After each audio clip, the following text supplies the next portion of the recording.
I'm Fife Symington. In 1997, during my second term as Governor of Arizona, I saw something that defied logic and challenged my reality. I witnessed a massive delta-shaped craft that silently navigated over the Squaw Peak area in North Phoenix in the evening, and it was truly breathtaking. To my astonishment, it appeared to be a solid structure. It was huge.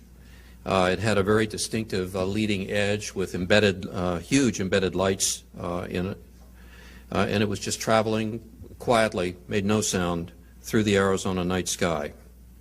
I still don't know what it was.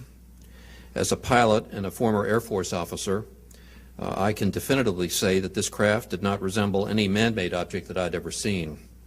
And it was certainly not high-altitude flares as put out by the Air Force at Luke Air Force Base, because I've never seen flares fly in formation. The incident was witnessed by hundreds, if not thousands, of people in Maricopa County and in southern Arizona, and my office was besieged with phone calls from very concerned citizens. The growing hysteria intensified when the story broke nationally, and so I decided to lighten the mood of the state, and I called a press conference where I dressed up my chief of staff in a Martian outfit. It was meant to be a spoof, a good-natured spoof. That worked. We managed to lessen the sense of panic at the time, but I also upset quite a few of my constituents. Well, I'd like now to set the record straight. I never meant to ridicule anyone.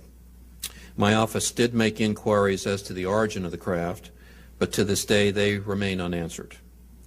Eventually, the Air National Guard claimed responsibility, stating that their pilots had been dropping flares. They also, another individual from Tucson said that A-10s had been flying in formation over Maricopa County, but those of us in the Air Force, and those of you who know about A-10s, they're called the Warthog, it's a tank-killing aircraft, know that it's the noisiest machine in the sky, and there's no way that a flight of A-10s could come over Maricopa County and be quiet. That just doesn't work. So we get these explanations that fly in the face of facts, explanations like weather balloons, swamp gas, military flares, and hardware and software problems. I was never happy with this silly explanation. There might very well have been military flares in the sky that evening, but that sure wasn't what I and what hundreds of my fellow citizens saw. Well, I now know that I'm not alone in witnessing something extraordinary. That's the bottom line. There are many high-ranking military, aviation, and government officials, many of whom are here today, who share my concerns. Some of them have truly exceptional stories to tell.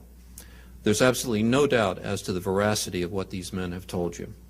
They have fought in wars, they have guarded top-secret weapons, and they've flown countless passengers throughout the world's skies. Incidents like these are not going away. 1 year ago, Chicago's O'Hare Airport experienced a UFO event that made national and international headlines.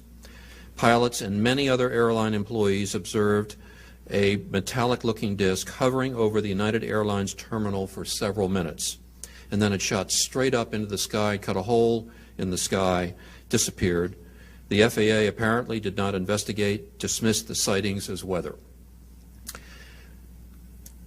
We want the United States government to stop perpetuating the myth that all UFOs can be explained away in down-to-earth and conventional terms. Instead, our country needs to reopen its official investigation that it shut down in 1969.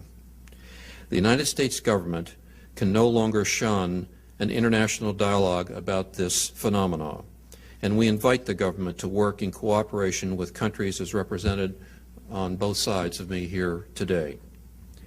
When it comes to events of this nature, dealing with the great unknown,